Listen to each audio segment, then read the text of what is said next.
നമസ്കാരം. ജൂലൈ 23 മുതൽ ജൂലൈ 29 ചില നക്ഷത്രജാതകരുടെ ജീവിതത്തിൽ വലിയ അത്ഭുതങ്ങൾ സംഭവിക്കുന്ന സമയമാണ്. എന്തായിരിക്കും ആ വലിയൊരു അത്ഭുതം? അവരുടെ ജീവിതത്തിൽ ഒരുപാട് ഉയർച്ചയ്ക്ക് കാരണമാകുന്ന പല നല്ല കാര്യങ്ങളും നടക്കുന്ന സമയം. ചില നക്ഷത്രജാതകർക്ക് ചില സമയങ്ങളിൽ വലിയ നേട്ടത്തിന് കാരണമാകും. അതവരുടെ ലൈഫിന് തന്നെ ഒരുപാട് ചേഞ്ച് വരുത്തും. ഇവിടെ അങ്ങനെ വലിയ മാറ്റം വന്നു ചേരുന്ന, വലിയ ഉയർച്ച വന്നു ചേരുന്ന കുറച്ച് നക്ഷത്രജാതകർ, അത് മറ്റാരുമല്ല, അശ്വതി മുതൽ ആയില്യം വരെയുള്ള നക്ഷത്രജാതകർ. അശ്വതി മുതൽ ആയില്യം വരെ ഉള്ള നക്ഷത്രജാതകരെ പരിശോധിക്കുകയാണ് എങ്കിൽ തീർച്ചയായും വരാനിരിക്കുന്ന ഒരാഴ്ച ഇവർക്ക് വലിയ നേട്ടത്തിൻ്റേതാണ്, വലിയ ഉയർച്ചകളുടേതാണ്. എങ്ങനെയുള്ള ഭാഗ്യമായിരിക്കും ഈ നക്ഷത്രജാതകർക്ക് വന്നു ചേരുക? അത് വിശദമായി തന്നെ നമുക്ക് പരിശോധിക്കാം. ഒരു കാര്യം മനസ്സിലാക്കുക, തീർച്ചയായും നിങ്ങൾ ക്ഷേത്ര ദർശനം നടത്തണം. ഇതിൽ ദേവി ഭക്തർ ഒരുപാടുണ്ട്, അമ്മയെ പ്രാർത്ഥിക്കുന്നവർ ഒരുപാടാണ്. ചോറ്റാനിക്കരയിലും മറ്റ് ദേവീക്ഷേത്രത്തിലുമൊക്കെ ദർശനം നടത്തി ഒരുപാട് പ്രാർത്ഥനയൊക്കെ നടത്തി അവരുടെ ജീവിതത്തിലെ സകലവിധ ദോഷങ്ങളും അകറ്റി ലക്ഷ്യങ്ങളൊക്കെ നേടിയവർ ഒരുപാടാണ്. ഇവരൊക്കെ കമൻറ്റ് ബോക്സിൽ അമ്മേ നാരായണ എന്നൊന്ന് കുറിച്ചേക്കുക. തീർച്ചയായും വലിയ സൗഭാഗ്യമാണ്, വലിയ നേട്ടമാണ് ഇവർക്ക് വന്നു ചേരാൻ പോകുന്നത്. നമുക്ക് ആദ്യം അശ്വതി നക്ഷത്രജാതകരുടെ ഈ ഒരു സമയം നോക്കാം. ജൂലൈ 23 മുതൽ 29 വരെ അവരുടെ ജീവിതത്തിൽ സംഭവിക്കാൻ പോകുന്ന നല്ല കാര്യങ്ങൾ എന്തൊക്കെയാണ് എന്ന്. രണ്ടാം ഭാവാധിപനായ ശുക്രൻ വക്രഗതിയിലായതിനാൽ സാമ്പത്തിക ക്ലേശമായിരുന്നു ഈ നക്ഷത്രജാതകർ അനുഭവിച്ചു കൊണ്ടിരുന്നത് ഇതുവരെ. ഇനി ഇവർക്ക് ഒരുപാട് ഉയർച്ചയുടെ കാലഘട്ടമാണ്. അശ്വതി നക്ഷത്രജാതകർക്ക് വലിയ നേട്ടങ്ങൾ വന്നു ചേരാൻ പോകുന്നു. ജീവിതത്തിലെ സകല സങ്കടങ്ങളും മാറി, സകല ദുരിതങ്ങളും മാറി, സകല ദുഃഖങ്ങളും മാറി ഒരുപാട് അഭിവൃദ്ധിയിലേക്ക് പോകും, ഒത്തിരി നേട്ടത്തിലേക്ക് പോകും. ആഗ്രഹിക്കുന്ന കാര്യങ്ങളൊക്കെ നേടിയെടുക്കുവാൻ ഇവർക്ക് സാധ്യമാകും. ചൊവ്വയുടെ പഞ്ചമസ്ഥിതി അല്പം മനക്ലേശമൊക്കെ ഉണ്ടാക്കുമെങ്കിലും ഇവർക്ക് സാധാരണഗതിയിൽ നിന്നും ഒരുപാട് മാറ്റങ്ങൾ വന്നു ചേരും. അതായത് ഈ കഴിഞ്ഞുപോയ കുറച്ച് നാളുകളായി ഇവർ അനുഭവിച്ച ബുദ്ധിമുട്ടുകളും സങ്കടങ്ങളും ഒക്കെ മാറി കർമ്മരംഗത്ത് ഒരുപാട് പുഷ്ടി വന്നു ചേരുന്ന സമയമാണ്. കർമ്മരംഗത്ത് പുഷ്ടിപ്പെടുന്നതിന് കാരണമാകും. തീർച്ചയായും ഇവർ പോകേണ്ട ക്ഷേത്രങ്ങളുണ്ട്. അതിലൊന്ന് ദേവീക്ഷേത്രമാണ്. അതുപോലെ തന്നെ ശ്രീകൃഷ്ണസ്വാമി ക്ഷേത്രത്തിലും ദർശനം നടത്തുക, പ്രാർത്ഥന നടത്തുക. തീർച്ചയായും വലിയ നേട്ടങ്ങൾ നിങ്ങൾക്ക് വന്നു ചേരും. ഞാനിത് പറഞ്ഞു എന്ന് പറഞ്ഞ് എൻ്റെ ഒരു നിഗമനം തന്നെയാണ്. അതുകൊണ്ടാണ് ഞാൻ പറഞ്ഞത് അശ്വതി നക്ഷത്ര ജാതകർക്ക് നേട്ടമാണ് എന്ന്. നിങ്ങൾക്ക് കൂടുതൽ അറിയുവാൻ വേണ്ടിയിട്ട് നിങ്ങളുടെ അടുത്തുള്ള ഒരു ജ്യോതിഷനെ കാണുകയോ അദ്ദേഹത്തിൻ്റെ നിർദ്ദേശപ്രകാരമുള്ള കാര്യങ്ങൾ ഗണിച്ച് അദ്ദേഹം പറയുകയും ചെയ്യും. മാത്രമല്ല, നിങ്ങൾക്ക് കൂടുതൽ അറിവിനായിട്ട് മറ്റുള്ള ചാനലുകളും ഒന്ന് ശ്രദ്ധിക്കാവുന്നതാണ്. എൻ്റെ കാര്യം മാത്രം നോക്കേണ്ട, ഞാൻ പറയുന്ന അഭിപ്രായം മാത്രം മുഖവിലക്കെടുക്കണ്ട. തീർച്ചയായും അശ്വതി നക്ഷത്ര ജാതകർക്ക് ഒരുപാട് ഉയർച്ചയാണ്, നേട്ടമാണ്. അടുത്തത് ഭരണി നക്ഷത്രമാണ്. ഒരുപാട് ഉയർച്ചയിലേക്ക് പോകുന്ന സമയം. ഒരുപാട് അസ്വസ്ഥതകളായിരുന്നു മനസ്സ് നിറയെ. ഇനി ഇതൊക്കെ മാറി ജീവിതത്തിൽ അഭിവൃദ്ധി വന്നു ചേരാനും നേട്ടങ്ങൾ വന്നു ചേരാനും കാരണമാകും. ഭാഗ്യപുഷ്ടിയുടെ സമയം. അതിനാൽ തന്നെ ലോട്ടറി ഭാഗ്യം ഇവർക്ക് ഒരുപാട് വന്നു ചേരുവാനുള്ള ചാൻസ് ഉണ്ട്. ഇപ്പോൾ വലിയ തുക തന്നെ സമ്മാനമായി അടിക്കണമെന്നൊന്നുമില്ല.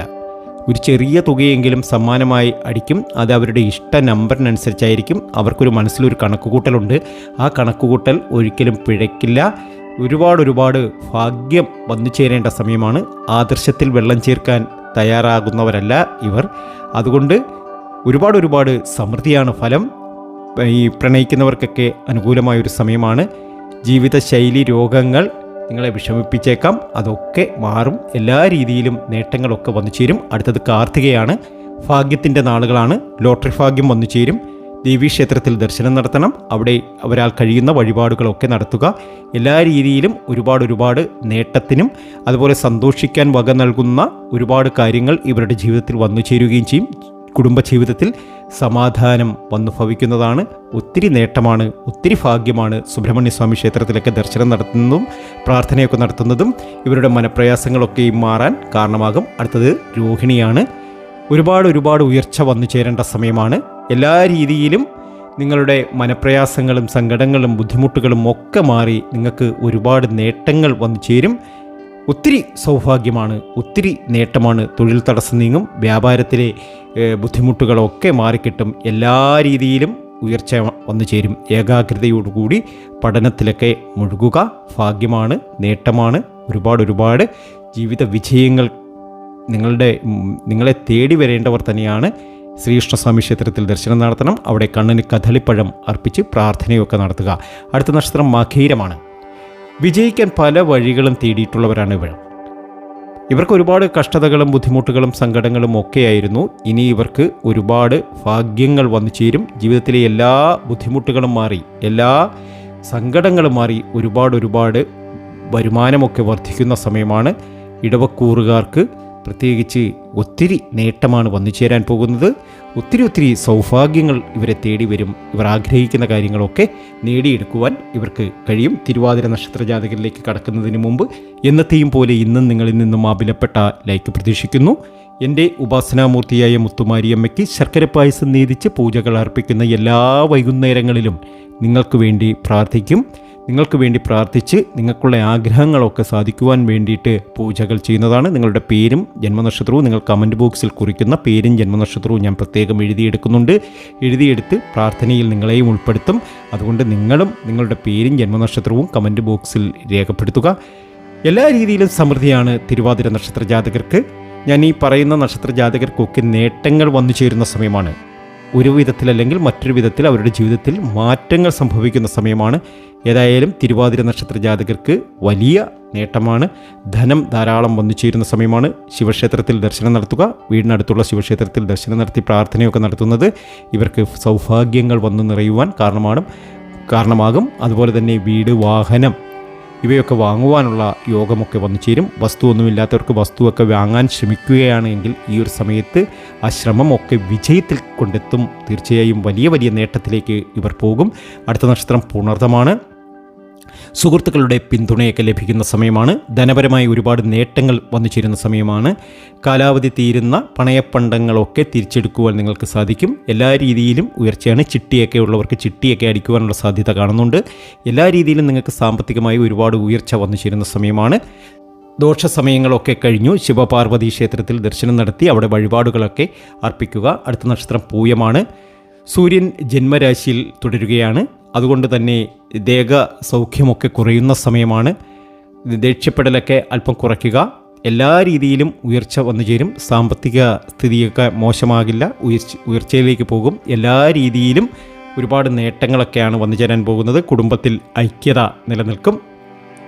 പ്രധാനമായിട്ടും ഇവർക്ക് സാമ്പത്തികമായിട്ട് ഉയർച്ച വന്നു ചേരുന്നു എന്നത് തന്നെയാണ്. അതിനു വേണ്ടിയിട്ട് കഠിനാധ്വാനം ചെയ്യുക, പരിശ്രമിക്കുക, ശ്രമം നടത്തുക, സ്വപ്നങ്ങൾ കാണുക, അതൊക്കെ വിജയത്തിലെത്തും. എല്ലാ രീതിയിലും നേട്ടമാണ്. എല്ലാ രീതിയിലും എന്ന് പറയുമ്പോൾ നിങ്ങൾക്ക് ഏത് വിധേന നിങ്ങൾ എന്ത് കാര്യത്തിൽ കൈവെക്കുന്നുവോ ആ കാര്യത്തിലൊക്കെ നിങ്ങൾക്ക് വിജയമുണ്ടാകും. അത് കണക്ക് ഗൾഫിലൊക്കെ നിൽക്കുന്നവർക്ക് ഒരുപാട് നേട്ടങ്ങൾ വന്നു ചേരും. ഒരുപാട് ഭാഗ്യങ്ങൾ വന്നു ചേരും. അടുത്തത് ആയില്യം നക്ഷത്രമാണ്. ജന്മരാശിയിൽ സൂര്യൻ, 2-ൽ ചൊവ്വ, 4-ൽ കേതു, അഷ്ടമത്തിൽ ശനി, 10-ൽ രാഹു എന്നിങ്ങനെ പാപഗ്രഹങ്ങളുടെ പ്രധാന ഭാവസ്ഥിതി തുടരുന്നതിനാൽ നേട്ടങ്ങൾ അത്ര എളുപ്പമല്ല. എന്നിരുന്നാലും ഒരുപാട് സൗഭാഗ്യങ്ങളിലേക്കും ഒരുപാട് നേട്ടത്തിലേക്കുമൊക്കെ പോകേണ്ട സമയമാണ്. ആ ഗ്രഹദോഷങ്ങളൊക്കെ മാറുവാൻ വേണ്ടിയിട്ട് നിങ്ങൾ ചെയ്യണം. നവഗ്രഹ ക്ഷേത്രത്തിൽ ദർശനം നടത്തി അവിടെ നവഗ്രഹങ്ങൾക്ക് പൂജ നടത്തുക. അതൊക്കെ നിങ്ങൾക്ക് ഒരുപാട് നേട്ടങ്ങൾ സമ്മാനിക്കും. അതായത് നവഗ്രഹ പൂജ നടത്തുക. നവഗ്രഹ ആരാധനയുള്ള ക്ഷേത്രത്തിൽ പോയി അവിടെ നവഗ്രഹ പൂജയൊക്കെ നടത്തുക. അതുപോലെ തന്നെ വിഷ്ണു ക്ഷേത്രത്തിൽ ദർശനം നടത്തുക. അവിടെ നിങ്ങളാൽ കഴിയുന്ന വഴിപാടുകൾ നടത്തുക. തീർച്ചയായും വലിയ വിജയങ്ങൾ, വലിയ നേട്ടങ്ങൾ വന്നു ചേരും. എൻ്റെ അറിവിലുള്ള കാര്യങ്ങളാണ് ഞാൻ ഈ പറയുന്നത്. തീർച്ചയായും നിങ്ങൾക്ക് മറ്റൊരു ജ്യോതിഷനെ കൂടി കണ്ട് കാര്യങ്ങളൊക്കെ വ്യക്തമായി അറിയാവുന്നതാണ്. പലരുടെയും അഭിപ്രായങ്ങളൊക്കെ കേൾക്കുക. അത് എങ്ങനെയാണ് നല്ലതെന്ന് തോന്നുന്നത് തിരഞ്ഞെടുക്കുക. തീർച്ചയായും നല്ല കാര്യങ്ങളാണ് നിങ്ങളുടെ ജീവിതത്തിൽ സംഭവിക്കാൻ പോകുന്നത്. ആയില്യം നക്ഷത്ര ജാതകരുടെ കടബാധ്യതകളും പ്രശ്നങ്ങളും ഒക്കെ തീർന്ന് ഒരുപാട് സമൃദ്ധിയിലേക്കും സന്തോഷത്തിലേക്കും അനുകൂലമായ രീതിയിലേക്കും ഒക്കെ പോകും. ശുക്രനും ബുധനും അനുകൂല ഭാവങ്ങളിൽ തുടരുകയാണ്. അത് നിങ്ങളെ സംബന്ധിച്ച് ഒരുപാട് ധനനേട്ടത്തിന് കാരണമാകും. ലോട്ടറിയൊക്കെ എടുക്കുന്നവർക്കാണെങ്കിൽ അതൊക്കെ അടിക്കുവാനുള്ള ചാൻസ് കുറവെന്നല്ല, കൂടുതൽ തന്നെയാണ്. അതുകൊണ്ട് അതൊരു വലിയ സമ്മാനം. കോടിയാവണമെന്നില്ല, ലക്ഷമാവണമെന്നില്ല, 50,000 ആകണമെന്നില്ല, 10,000 ആകണമെന്നില്ല. എന്നാലും ഒരു കുഞ്ഞു സമ്മാനമൊക്കെ നിങ്ങൾക്ക് അടിക്കുവാനുള്ള ചാൻസ് അറിയാം. നമുക്ക് ഒരുപാട് പേരാണ് ലോട്ടറി എടുക്കുന്നത്, ഒരുപാട് നക്ഷത്ര ജാതകരുണ്ട്. അതുകൊണ്ട് ചാൻസ് ഉണ്ട്. അത് ശ്രമം തുടരുക. അടിക്കുന്നതൊക്കെ നമ്മുടെ ഭാഗ്യമാണ്. ഏതായാലും നിങ്ങളുടെ ജീവിതത്തിൽ നിങ്ങൾ ശ്രമം തുടർന്നുകൊണ്ടേയിരിക്കുക. ആയില്യം നക്ഷത്ര ജാതകർ സർപ്പാരാധനയൊക്കെ നടത്തുന്നത് നന്നായിരിക്കും. ജീവിതത്തിലെ സകല ദുരിതങ്ങളും ദുഃഖങ്ങളും സങ്കടങ്ങളും ഒക്കെ മാറി ഒരുപാട് സമൃദ്ധിയിലേക്കും ഒരുപാട് സന്തോഷത്തിലേക്കും ഒരുപാട് ജീവിത വിജയത്തിലേക്കും പോകട്ടെ എന്ന് ആത്മാർത്ഥമായി തന്നെ പ്രാർത്ഥിക്കുന്നു. മറ്റൊരു വീഡിയോയുമായി വീണ്ടും എത്തും വരെ നന്ദി, നമസ്കാരം.